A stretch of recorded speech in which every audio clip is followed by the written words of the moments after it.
Hello student, how are you? Welcome to my channel Sushma Physics Media, where we find the basic and fundamental way of our 11th physics.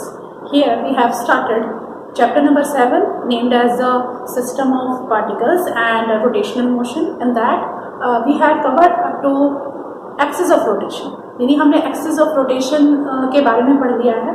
अब वो अगर आपको देखनी है तो आप प्रीवियस वीडियो पे लिंक कर सकते हैं. अब इसके बाद जो है हमें नेक्स्ट जो इम्पोर्टेंट पार्ट करना है that is centre of mass. Centre of मास क्या है, क्यों यूज़ करते हैं, क्या इसकी सिग्निफिकेंस है, ये सारी चीज़ें हम इसमें करेंगे और कैलकुलेशन का पोर्शन भी हम इसके अंदर करेंगे. तो यहाँ पर सबसे पहले देखिए बेटा, यहाँ पर लिखा है सेंटर ऑफ मास, मास का सेंटर. अब सिंपल वे से देखा जाए तो मास का सेंटर क्या हो सकता है, वो मास के ऊपर डिपेंड करता है. बट अब अगर ये बात की जाए कि सेंटर ऑफ मास, इसको बेटा आप शॉर्ट फॉर्म में C.O.M के नाम से भी लिख सकते हैं कि सेंटर ऑफ मास, यानी बहुत जगह मैं COM ही लिखूंगी सेंटर ऑफ मास की जगह. देखिए सेंटर ऑफ मास क्या है, सबसे पहले बेटा मैं कुछ पॉइंट्स लिख रही हूँ और उसको फिर उसके हिसाब से मैं उसको समझाऊंगी. ये हमारे पास इमेजिनरी एक पॉइंट है. This is a imaginary point. सबसे पहले centre of mass is a imaginary point. Second may और मे बी, मे और may not present on the body या फिर सिस्टम, आप जो भी लिख सकते हैं. Present on the body, present या लोकेटेड, यहां पर इसका एक वर्ड आप ये लिख सकते हो located on the body, located on the system. जिस टर्म में हमने पहले सारी टर्मिनोलॉजी पढ़ी उसी टर्म में हम करेंगे. सबसे पहले इमेजिनरी पॉइंट है, दूसरा मे और may not located on the system, system के ऊपर हो भी सकता है, उसे बाहर भी हो सकता है. तीसरी जो सबसे important, whole mass is assume to B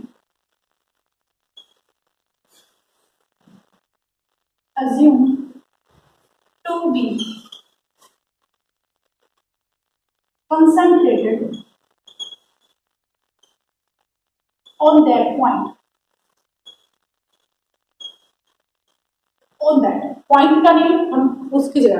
देखिए बच्चा अब समझिए, मैंने 3 लाइन लिखी है. इमेजिनरी पॉइंट है, मे और may not be located on the system है, होल मास जो है is assume to be concentrated on that. ठीक है, तो अब इसको समझने की कोशिश कीजिए कि सेंटर ऑफ मास बॉडी का वो पॉइंट है. पहली बात, पॉइंट कैसा है, इमेजिनरी है. इमेजिनरी पॉइंट क्यों लिख रहे हैं कि जरूरी नहीं है कि हमारा वो centre of mass with in the body हो. जैसे एक टिप है, अब टिप के अगर मैं ये हमारी जो पेन की टिप है, इससे मैं 5 या 10 सेंटीमीटर ये बोलूं, 10 सेंटीमीटर इसका सेंटर ऑफ मास है, दैट इज इमेजिनरी. वो रियल में नहीं है, वो हमें दिखना नहीं. तो ये हम इमेजिन करते हैं कि centre of mass is a imaginary point. Clear. Second, may और मे नॉट बी, यानी वो जो है वो बॉडी यानी सिस्टम के ऊपर भी लोकेटेड हो सकता है और नहीं भी हो सकता है. जैसे अगर मान लीजिए आपके पास कोई भी स्फीयर है, ठीक है, तो इसका सेंटर ऑफ मास, अगर स्फीयर से ज्यादा मैं बहुत सिंपल सी और बात करती हूँ कि अगर हमारे पास एक रोड है, ठीक है, अगर मैं इसका सेंटर ऑफ मास पूछूं तो आप क्या कहेंगे, इस सेंटर ऑफ मास हम यहाँ पर लोकेटेड है. ठीक है, तो इसका सेंटर ऑफ मास ये वाला होगा. ठीक है, यानी सेंटर ऑफ दैट ऑब्जेक्ट. दूसरी बात, अगर मैं ये कहूं कि मेरे पास एक रिंग है, ठीक है, रिंग है तो ये नीचे अंदर का क्या है हिस्सा, सारा खोखला है. तो यहाँ पर अगर बात करें तो ये हमारे पास क्या है, होलो है. तो यहाँ पर हमारा जो सेंटर ऑफ मास है वो कहाँ आता है. तो ये हम एज ए इमेजिन कर रहे हैं ना कि इस रिंग का सेंट्रल पार्ट यानी सेंटर ऑफ जो है वो कहाँ पर है, वो यहाँ पर प्रेजेंट है. तो देखिए सबसे पहले इमेजिनरी है, इमेजिनरी का है, ये बॉडी के अंदर भी हो सकता है, बॉडी के बाहर भी हो सकता है. ठीक है, यहाँ पर तीसरी चीज क्या है, हम ये अज्यूम करके चलते हैं, it is assume that whole mass of the body, यानी पूरी बॉडी का जो मास है वो इस सेंटर ऑफ मास के ऊपर कंसंट्रेटेड है. क्लियर. यानी अब हम इस तीनों चीजों को इकट्ठा करें तो centre of mass is that point of the body, on the body और outside the body, on which whole mass का body assume to be concentrated. यानी पूरी बॉडी का मास हम ये अज्यूम करके चलते हैं कि वो वहां पर सिचुएटेड है. और क्लैरिफाई करने के लिए अगर देखें तो यहाँ पर बच्चे हम अगर देखना चाहें तो देखिए हमारे पास मान लीजिए एक टेबल है,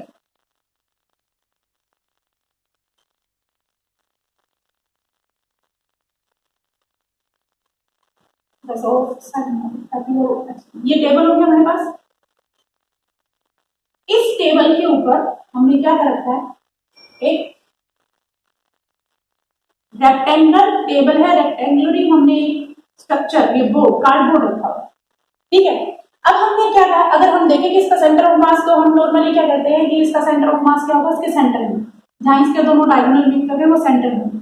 बट यहाँ पर अगर देखें हम इसका सेंटर ऑफ मास देखना चाह रहे हैं, हिट एंड ट्रायल मेथड से देखना चाह रहे हैं, तो यहाँ से बच्चे हमने क्या किया, हमने यहाँ इसको आपस में एक पॉइंट से क्या कर दिया, बांध दिया।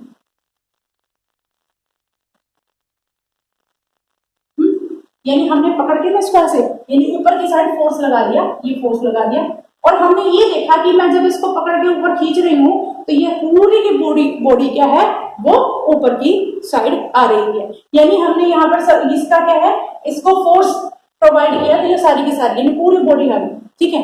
अगर इसकी जगह मैं सिर्फ क्या करूं, सेंटर से इसको टाई अप कर दूं, और सेंटर से ही यहाँ पर हमारे पास ये जो जिस चीज से यदि हम थ्रेड से उठा रहे हैं या फिर स्ट्रिंग से, इसको उठाऊं, इसको अगर ऊपर की साइड उठाऊं, तो ये बेटा सेम उसी तरीके से उठेगा जैसे हमने चारों कोनों से बांध के उसको उठाया था। दैट मीन्स कि यहाँ पर ये जो पॉइंट है वो इस रेक्टेंगुलर सर्कल का क्या है, वो है सेंटर ऑफ मास।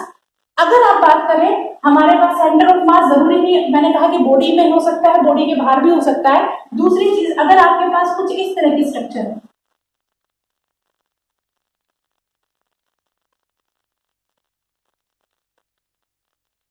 ठीक है, कुछ इस तरह की अगर हमारे पास स्ट्रक्चर है, तो उस केस में हमारा सेंटर ऑफ मास क्या रहेगा। जैसे मान लीजिए मैं यहाँ पर कुछ बांध के इसको उठाने की कोशिश करूं, ठीक है, तो जरूरी नहीं है कि हमारे पास ये पूरा का पूरा सिस्टम है, ये ऊपर की साइड चला जाएगा और ये क्या हो जाएगा, ये नीचे की, इसके जो पैर हैं ये नीचे की साइड लटक जाएगा। अगर मैं यहाँ से उठाऊंगी तो ये वाला हिस्सा नीचे चला जाएगा, अगर मैं यहाँ से उठाऊंगी तो ये वाला नीचे हिस्सा क्या हो जाएगा, नीचे चला जाएगा। बट अगर हम एक काम करें, उस केस में हमारा जो पूरा का पूरा सिस्टम है वो आराम से चलेगा। क्या करेंगे, यहाँ से सेंटर से, यहाँ सेंटर एक थ्रेड लगा ले, कोई वायर लगा ली या थ्रेड लगा ले, तो और यहाँ से उसको उठाने की कोशिश करें, तो आप ये देखेंगे कि ये पूरा का पूरा सिस्टम जो है वो अपने आप उठने की कोशिश करेगा, मीन्स एज अ होल उठेगा। तो वो पॉइंट यानी यहाँ इसका सेंटर ऑफ मास क्या कंसीडर कर सकते हो, यहाँ पर, और इसका सेंटर ऑफ मास क्या हो गया, जैसे मैंने लिखा, इट मे और may not B at the centre of the body, या फिर ये बाहर भी हो सकती है या अंदर। तो ये मैंने कोई स्ट्रक्चर है, जैसे आपके पास वो होता है कि धनुष लगाते ना, तो वहां पर भी हमारी स्ट्रक्चर कुछ इस तरह से होती है, तो उसका सेंटर ऑफ मास भी है, यहाँ पे लगाते हैं ना, तीर लगाने के लिए यहाँ लगाते हैं, ठीक है, तो इसका सेंटर ऑफ मास क्या है, यहाँ पर। अगर यहाँ से उठाओगे तो पूरी बॉडी उठ जाएगी। तो यहाँ पर यह सेंटर ऑफ मास एक ऐसी बॉडी है कि हमारे जो पूरी बॉडी है, हम ये मान के चलते हैं कि पूरी बॉडी का मास जो है उस पॉइंट पे क्या है, सिचुएटेड है। आई थिंक सेंटर ऑफ मास आपको कुछ समझ में आएगा। दूसरी चीज बच्चा कि हमें क्यों जरूरत पड़ी, why we study centre of mass, क्यों जरूरत है। देखिए सेंटर ऑफ मास को पढ़ने की जरूरत इसलिए लगी क्योंकि हमने अब तक में जितने पॉइंट ऑब्जेक्ट की बात की है, जैसे हमने पिछले लेक्चर में पढ़ा पॉइंट ऑब्जेक्ट यानी पार्टिकल्स के बारे में पढ़ा, तो पॉइंट ऑब्जेक्ट जो है वो बेसिकली किसको ओबे करते हैं, कि ऑल पॉइंट्स ऑब्जेक्ट जो होते हैं वो ओबे करते हैं न्यूटन लॉ को। न्यूटन लॉ कौन सा, या न्यूटन सेकंड लॉ कह सकते हैं, न्यूटन लॉ को ओबे करते हैं सभी पॉइंट्स ऑब्जेक्ट। अगर हमें एज सिस्टम की बात करनी हो, तो अगर हमें सिस्टम के बारे में पढ़ना हो, तो हमारे पास कोई भी ऐसा ये नहीं कह सकते कि लो है जिससे हम एज सिस्टम को कर सकें। तो वहां पर हमें ये अज्यूम करना पड़ता है कि हमारे पास एक कोई ऐसा पॉइंट होना चाहिए जहां पर हम ये मान सके कि पूरा सिस्टम उससे रिलेटेड है। तो पूरे सिस्टम को पढ़ने के लिए हमें क्या है, वो पॉइंट ढूंढना पड़ता है, और वो पॉइंट जो है हमारा क्या है, सेंटर ऑफ मास। जैसे अब मैं आपको लाइव अगर बताऊं तो मुझे इसका सेंटर ऑफ मास पता करना है, ठीक है, ये डिस्क है ना, इसका सेंटर ऑफ मास अगर पता करना है तो सेंटर ऑफ मास करेंगे तो मैं क्या करूंगी, यहाँ पर डिफरेंट पॉइंट्स लगा देती हूँ कि जैसे ये पॉइंट हो गया M1, ये पॉइंट हो गया M2, M3 एंड M4, ठीक है। अगर मैं देखूं, अगर मैं इस तरह से करूं तो एक तो फोर्स m1 नीचे ग्रेविटी फोर्स लगाएगी, ठीक है, उसी तरह से m2, उसी तरह से m3 और m4 इस तरह से फोर्स लगाएगी। तो मुझे ये नहीं पता इसका सेंटर ऑफ मास कहाँ है, ठीक है, हमें पहले से पता होता है इसके सेंटर में, फिर भी हमें थोड़ा सा इसका आइडिया होना चाहिए। तो यहाँ पर अगर सेंटर ऑफ मास के मैंने इन चारों पॉइंट्स के ऊपर अपनी 4 उंगलियां लगा दी, मान लीजिए ये 4 उंगलियां लगा, ओके, ठीक है। तो ये देखिए W is equal to mg downward direction में लगने की कोशिश कर रहा है, बट हमारा ऑब्जेक्ट जो है हमने इतना रेजिस्टिव फोर्स उसके नीचे लगा रखा है, यानी हमारे पास ये जो फोर्स है हमने लगा दिया। अब हम चाहे इसका किस तरह से मोशन कर सकते हैं, ऐसे कर सकते हैं, ऐसे कर सकते हैं, ऐसे कर सकते हैं, तो किसी डायरेक्शन में ले सकते हैं, ठीक है। इसी तरह अगर 5 है तो हम 5 का ऐसे करके इसको आराम से वही कर सकते हैं कि मोशन भी कर सकते हैं, डिस्प्लेसमेंट भी, डिस्टेंस भी चेंज कर सकते हैं। उसी तरह से अगर मैं इस बॉडी के अंदर एक ऐसा पॉइंट ढूंढ लूं कि वो सेम इफेक्ट प्रोड्यूस करे जो मेरे 5 उंगलियों ने किया, यानी वो जो 5 पार्टिकल्स ने किया है, ठीक है, तो वो हमारा क्या हो जाएगा इसका सेंटर। यानी अगर मैं मान लो यहाँ पे करूं तो ये नीचे जाएगी, यहां करूं तो भी नीचे जाएगी, कहीं भी अगर हिट एंड ड्राइव। अब यहाँ पे देखो मैंने सेंटर में रखा है ना, सेंटर पे रखा तो मैं वही मोशन कर सकती हूँ, ऊपर कर सकती हूँ, नीचे कर सकती हूँ, ठीक है। उसका मोशन जैसे मैंने 5 पॉइंट्स कर रहे थे उसी तरह से हमारा एक पॉइंट कर रहा है। तो सिमिलरली सेंटर ऑफ मास एक सिंगल पॉइंट है, जो काम सारे पार्टिकल मिलके कर रहे थे वही काम वो एक सिंगल पार्टिकल कर रहा है। तो ये हमारे पास क्या हो जाएगा बेटा, दैट इज सेंटर ऑफ मास। इसको हिट एंड ट्रायल मेथड से आप यूज कर सकते हैं कि किस तरह से आप सेंटर ऑफ मास को निकाल सकते हैं। तो यहाँ तक आपको समझ में आ गया कि सेंटर ऑफ मास एक ऐसा इमेजिनरी पॉइंट है जो हमारे सिस्टम के अंदर प्रेजेंट भी हो सकता है, उससे आउटसाइड भी प्रेजेंट हो सकता है, वो मैंने आपको एग्जांपल बता दिया। इसके अलावा अगर आप बात करते हैं कि सेंटर ऑफ मास जो है हम क्या अज्यूम करके चलते हैं, कि अगर आप अज्यूम करें कि उसका पूरी मास जो है, उस बॉडी का पूरा मास जो है उस एक पॉइंट के ऊपर कंसंट्रेटेड है, दैट मीन्स जो काम वो सारे पार्टिकल मिलकर कर रहे हैं वही काम हमारे जो पार्टिकल है वो एक पार्टिकल कर रहा है। क्लियर? अब इसके बाद हम सेंटर ऑफ मास से रिलेटेड कुछ क्वेश्चन करेंगे। पहले तो हमें क्वेश्चन करने से पहले हमें पता होना चाहिए कि सेंटर ऑफ मास जो है बच्चा वो हमारा किस तरह से फॉर्मुलेट होता है। यानी हम उसके सेंटर ऑफ मास का अगर क्वेश्चन करने की कोशिश करें तो पहले हमें कैलकुलेशन करनी पड़ेगी, कैलकुलेशन से उसका फॉर्मूला निकालना पड़ेगा। तो वो सारी चीजें अब हम यहाँ पर करेंगे, ठीक है। तो अभी जैसे जब आपने लीनियर मोशन किया था, ठीक है, लीनियर मोशन करने पर हमें कुछ एक फिजिकल क्वांटिटी मिली थी और वो फिजिकल क्वांटिटी हमें ये डिसाइड करके बता रही थी कि हमारा मोशन किस टाइप का हो रहा है। समझ में आया? नहीं, मैं बोलूं मास, ठीक है, मास से हमें क्या पता चलता है? हमें पता चल रहा है कि इस बॉडी की एक्चुअली इनर्शिया कितना है, ठीक है, इनर्शिया भी पढ़ा था हमने मास भी पढ़ा था, ठीक है, हमने मोमेंटम भी पढ़ा था। तो आज हम करेंगे इफेक्टिवनेस ऑफ दीज, यानी इफेक्टिवनेस ऑफ दीज क्यों, मैंने अभी थोड़े पिछले वीडियो में मैंने सर्कुलर मोशन और रोटेशनल मोशन की बात की थी। सर्कुलर मोशन हमेशा पॉइंट ऑब्जेक्ट के ऊपर काम करता है और रोटेशनल मोशन हमेशा किसमें करता है बच्चा? वो करता है आपके सिस्टम के ऊपर। और अब हम सिस्टम की बात करते हैं तो अभी हम देखें अगर रोटेशन हो रहा है तो वहां पर हमारे पास क्या चीजें उसकी इफेक्टिवनेस है, यानी effectiveness of mass, effectiveness of inertia and effectiveness of momentum as well as force. ये हमारे पास 4 तरह के बेसिक हमारे पास फिजिकल क्वांटिटी थी जो लीनियर मोशन को काम करते हैं। तो सबसे पहले देखिए हम बात करते हैं मास की, यानी इफेक्टिवनेस ऑफ मास। फिर उसके बाद हमारे पास क्या आएगा? Effectiveness of inertia. फिर है इफेक्टिवनेस ऑफ मोमेंटम, यानी आपने ये लीनियर मोमेंटम के सारे, तो अभी ये आप नोटिस कर सकते हैं ये एक पार्टिकल के ऊपर ये सारी चीजें एक पार्टिकल के हिसाब से की थी हमने, बॉडी को एज ए पार्टिकल के हिसाब से ही हमने डिस्कस किया था। और हमारे पास था फोर्स, ठीक है, ये 4 तरह की हमारे पास प्रॉपर्टीज थी बच्चा, और इसमें हमने लीनियर मोशन को क्या किया था? डिस्क्राइब करने की कोशिश की थी। तो वहां पर हमने एज ए पार्टिकल बॉडी को माना था और इसीलिए हमने ये सारी चीज यहाँ पे की थी। क्योंकि अगर आपको याद है काइनेमेटिक्स में हमने सर्कुलर मोशन किया था, वहां से एज ए पार्टिकल किया था, ठीक है। तो effect of mass in rotation motion, यानी अगर मास का सबसे पहले बात करें तो effect of mass in rotation motion, पहले इसी की बात करेंगे। Effect of mass in rotational motion, यानी अगर रोटेशनल मोशन की बात हो रही है तो मास का इफेक्ट क्या होगा, इसको हम इफेक्टिवनेस इज भी कह सकते हैं, effectiveness of mass rotation motion, उसका जो नाम दिया है बेटा वो है हमारे पास मूवमेंट, मूवमेंट। ठीक है, एक बार चेक कर लीजिए आपको विजिबल है। राइट, कि हम सबसे पहले करेंगे कि मास जो है, इफेक्टिवनेस ऑफ मास जो है उसको मूवमेंट ऑफ मास भी कहा जाता है। ठीक है, मूवमेंट ऑफ मास यानी जो काम लीनियर मोशन में मास ने किया वही काम अब रोटेशन मोशन में मास क्या कर रहा है, यानी वो रोटेशन मोशन में अपना इफेक्ट डाल रहा है। इसीलिए हम यहाँ पर इसको क्या, effect of mass in rotation motion, या हम इसको बोलेंगे मूवमेंट ऑफ मास। आगे अगर हम कभी भी रोटेशन मोशन का जो भी कॉन्सेप्ट करें वहां पर अगर बोला जाए movement of mass, that means वो सेम काम करेगा जो कि हमारा लीनियर मोशन में किसने किया था, मास ने किया था। ठीक है, इसके लिए अगर हम बात करें, देखिए बच्चा इसको हम बाद में करेंगे। अब इसके लिए देखिए बेटा, हमारे पास कोई भी ऑब्जेक्ट है, W इज इक्वल टू, इसका मान लीजिए मास m1 है, इसका W is equal to m1g, ये लीनियर के केस में। ठीक है, लीनियर के केस में अगर बात करें तो एक ऑब्जेक्ट है, उसके ऊपर लगने वाला जो फोर्स है वो नीचे डाउनवर्ड, लीनियर मोशन के केस में, तो ये लीनियर मोशन के केस में था। बट अब अगर हम रोटेशन मोशन की बात करें, रोटेशन मोशन का मतलब क्या है कि मान लीजिए हमारा ऑब्जेक्ट है, ये है एक ऑब्जेक्ट, एक मास m1 है और ये मास m2 है। ठीक है, तो ये रोटेट कर रहे हैं, तो इनका अलग अलग इफेक्ट होगा। क्या आप कह सकते हैं इन दोनों का मास सेम, सॉरी इनका इफेक्ट दोनों का, क्योंकि हम इफेक्ट की बात कर रहे हैं।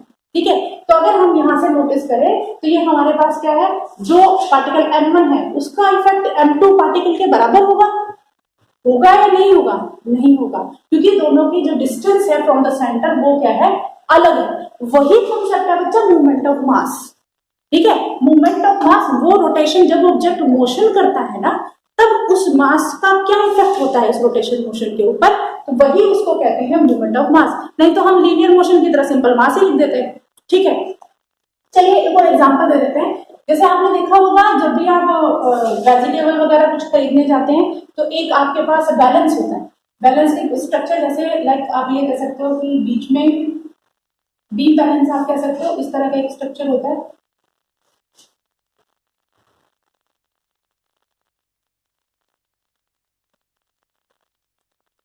ठीक है, यहाँ पर एक रोड होती है, इसके ऊपर ये लिखा होता है, यहाँ पर हमारा वेट है W equal to, simple lever वाली प्रॉब्लम जो आपने कर रखी है, ये हमारा मास हो गया, मान लीजिए ये m1 हो गया, ये हो गया m2। ठीक है, अब आपने कभी भी नोटिस किया होगा कि ये किस चीज के ऊपर है, कि ये मास जब भी बैलेंस होता है, बैलेंस का मतलब कि यहाँ पर एक पॉइंट के ऊपर इसको टिका के रखा होता है, और यहाँ पर एक पर्टिकुलर पॉइंट होता है जिसको हम एक्सिस ऑफ रोटेशन, यानी एक्सिस ऑफ रोटेशन भी कई बार आपने स्विंग भी देखे होंगे, बट यहाँ पर हम सिंपल बैलेंस की बात कर रहे हैं जो कि लीवर वाली प्रॉब्लम। तो यहाँ पर अगर बात करेंगे, अगर मान लीजिए R1 की सेंटर पॉइंट से जो डिस्टेंस है वो भी R1, यानी इस बीम का सेंट्रल मास क्या है, ये पॉइंट, यहाँ से R1 होगी, इसी तरह से ये डिस्टेंस क्या हो गई, ये हो गई R2। ठीक है, तो अब हम इन मास का जो ये देखेंगे मूवमेंट, जब ये रोटेशन करती है तो इस मास का रोटेशन जो है इफेक्ट क्या रहेगा। अच्छा एक चीज बताइए, अगर ये पॉइंट यहाँ, यानी ये जो हिस्सा है वो यहाँ पर आ जाए, यानी ये ज्यादा हो जाए, ये कम हो जाए, तो कहाँ जाएगा ऑब्जेक्ट, ऑब्जेक्ट जाएगा इस डायरेक्शन में।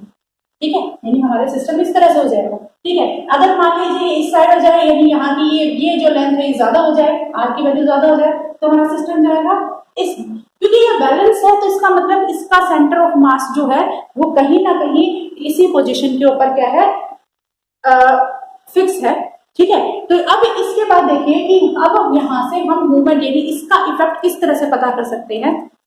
इसका इफेक्ट पता करने के लिए आप ये कह सकते हो जिसकी आर की वैल्यू लार्जर होगी उसका इफेक्ट ज्यादा होगा, जिसकी आर की वैल्यू कम होगी उसका इफेक्ट क्या होगा, उतना ही कम होगा। तो यहाँ हम कह सकते हैं कि हमारे पास जो है वो हमारा रोटेशनल मोशन है वो किससे अफेक्टेड है, वो है आर से। जैसे मैंने कहा ये ज्यादा हो गया तो ये वैल्यू ज्यादा हो जाएगी, ये ज्यादा हो गया तो ये वैल्यू ज्यादा हो जाएगी। तो आप ये कह सकते हो कि मास has affected by, masses affected by rotational motion हमारा जो मास है वो अफेक्ट होगा इससे, रोटेशन मोशन से, by only it is attach with are.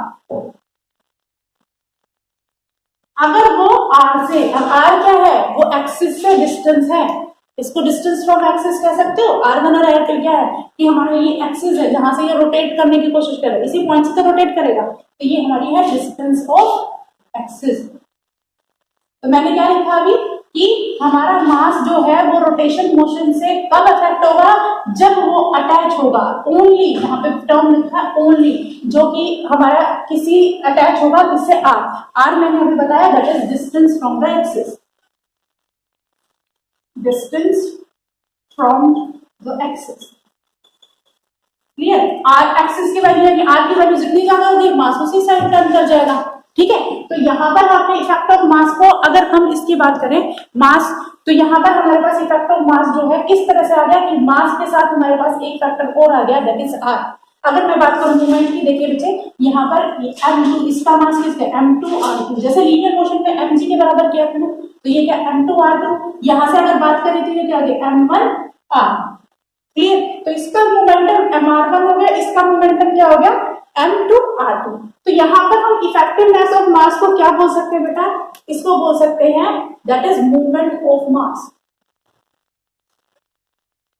और मूवमेंट ऑफ मास की वैल्यू, जैसे मैंने बोला था मूवमेंट ऑफ मास किसके बराबर होता है, m इंटू आर, यानी मास इंटू जो डिस्टेंस है एक्सिस से, या distance from the axis, distance of axis from axis. ठीक है, डिस्टेंस फ्रॉम जितनी एक्सिस से डिस्टेंस होगी वो ही हमारा मूवमेंट ऑफ मास को डिस्क्राइब करेगा।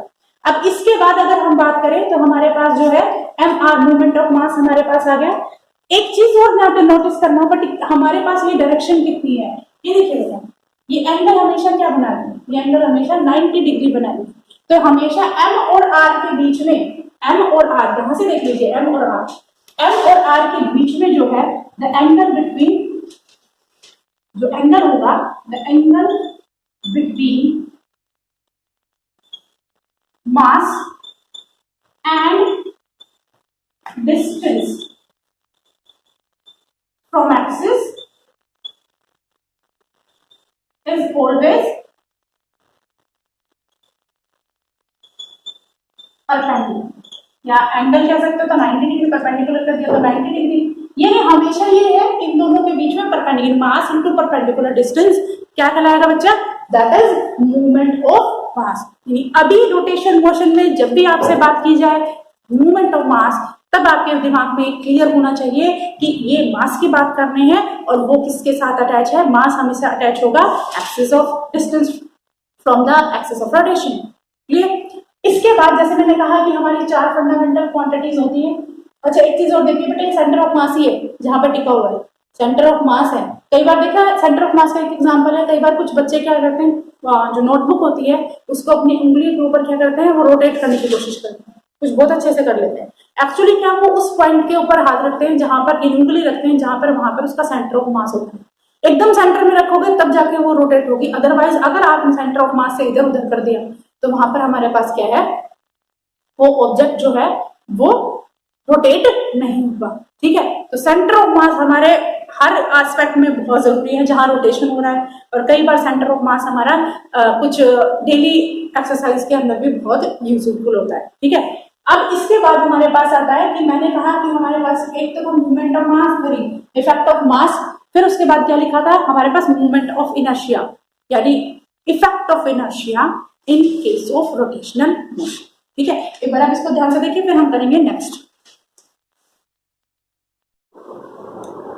अब जैसे हमने मास के बारे में, effectiveness of mass in case of rotation motion, जिसको हमने मूवमेंट ऑफ मास दिया, इसके बाद उससे ही रिलेटेड टर्म हमारे पास आती है दैट इज इनर्शिया।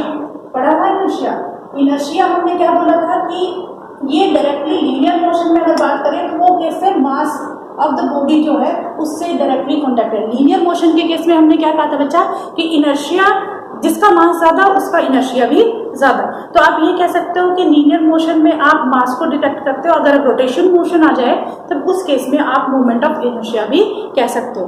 अब बात आती है इनर्शिया जो है रोटेशन मोशन में वो किस तरह से हमारे पास इफेक्ट करेगा रोटेशन मोशन में। अब बच्चे देखो हमने क्या कहा कि इनर्शिया इफेक्टिवनेस, इसको हम लिख सकते हैं effect of inertia, effect of inertia. Effect of inertia यानी हमने क्या पढ़ा था कि हमारा जो इनर्शिया है वो किससे रिलेटेड है, that is mass.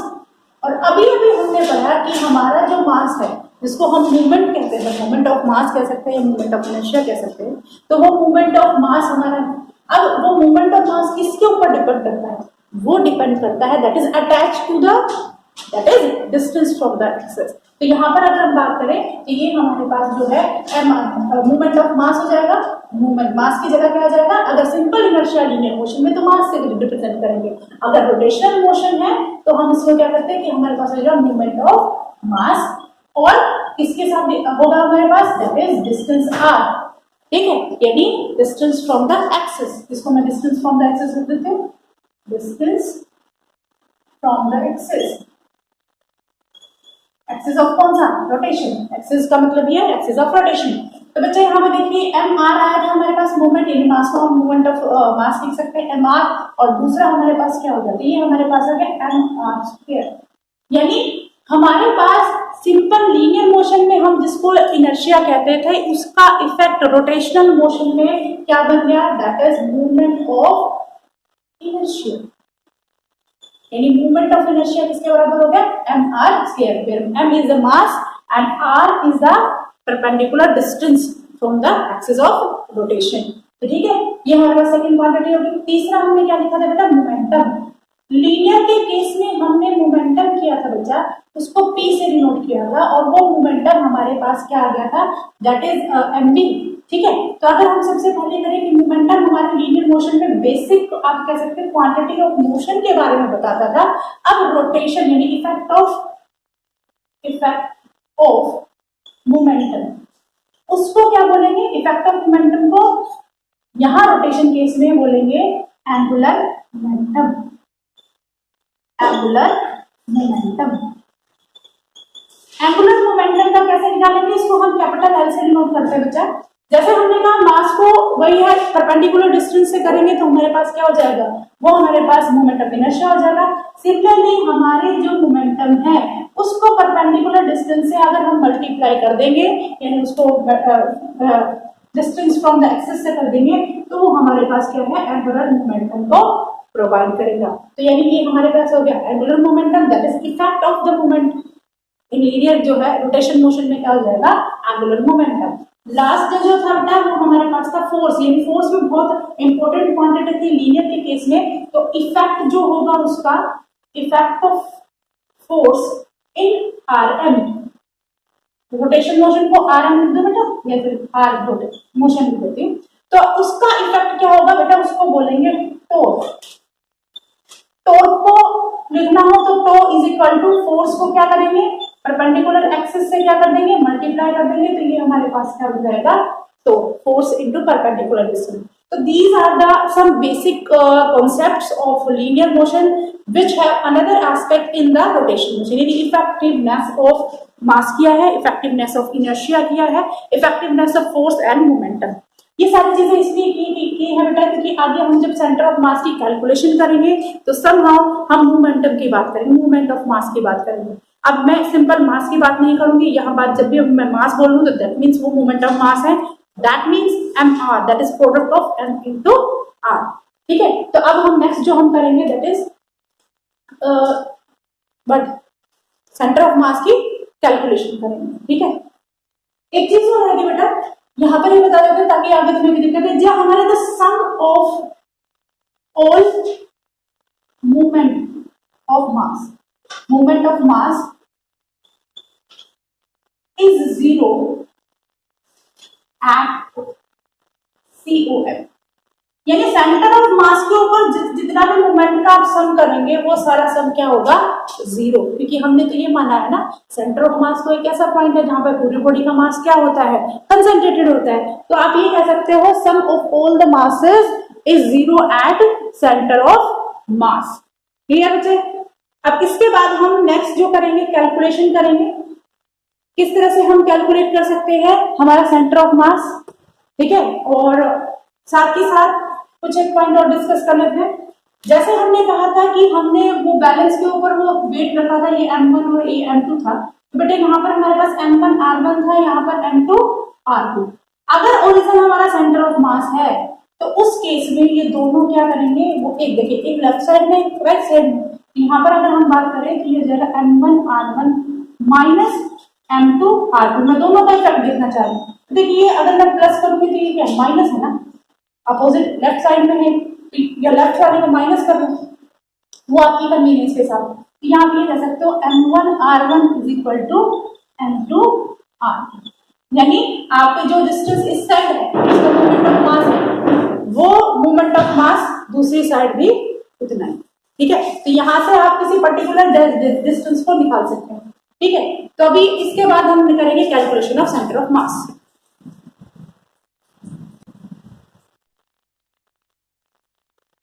Next topic है बेटा, जैसे हम सेंटर ऑफ मास के बारे में पढ़ रहे हैं, अब हम करेंगे उसका कैलकुलेशन।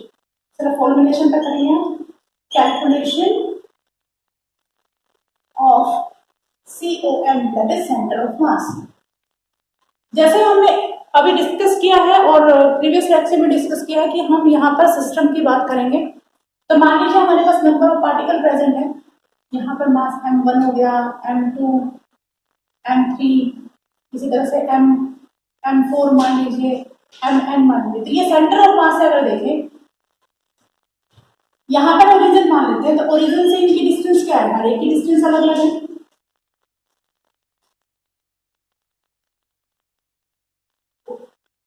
ठीक है। तो ये हमारे पास डिस्टेंस, अगर हम पोजीशन की बात करें तो ये हो जाएगा R1, ये हो जाएगा R2, और ये पोजीशन की बात हो रही ना, R3, और ये R4 अप टू 16 अगर n पार्टिकल की बात की जाए तो R है जनरलाइजेशन। अभी अगर हमारे पास ये सिस्टम है और हमें एक ऐसा पॉइंट पता है जहां पर हमारा पूरी बॉडी का मास सेंटर, तो वो हमारा सेंटर ऑफ मास कहेंगे। तो हम एक जनरल कॉन्सेप्ट मान लेते हैं कि मान लीजिए वो हमारा सेंटर ऑफ मास यहाँ पर है, जिसकी डिस्टेंस ओरिजिन से कितनी डिस्टेंस है R, ये टोटल जो हमारा सेंटर ऑफ मास यहाँ पर प्रेजेंट है। तो यहाँ पर हमें ये बताएगा कि अब जैसे है हमें क्या करना है, टोटल मास पता करना है। टोटल मास यानी सेंटर ऑफ मास, यानी मास के बारे में बात करना है, टोटल मास है। तो सबसे पहले अगर बात करें तो ये हो गया M1 R1, यानी पहला मास, यानी हम मूवमेंट ऑफ मास की बात करेंगे। दूसरा का मूवमेंट ऑफ मास क्या है, M2 R2, similarly M3 R3, और अगर हम जनरलाइजेशन कर रहे हैं तो ये किसके बराबर होगा, Mn Rn, यानी this is the movement of मास, यानी जितने भी मासेस यहाँ प्रेजेंट है सबका हमने सम कर लिया।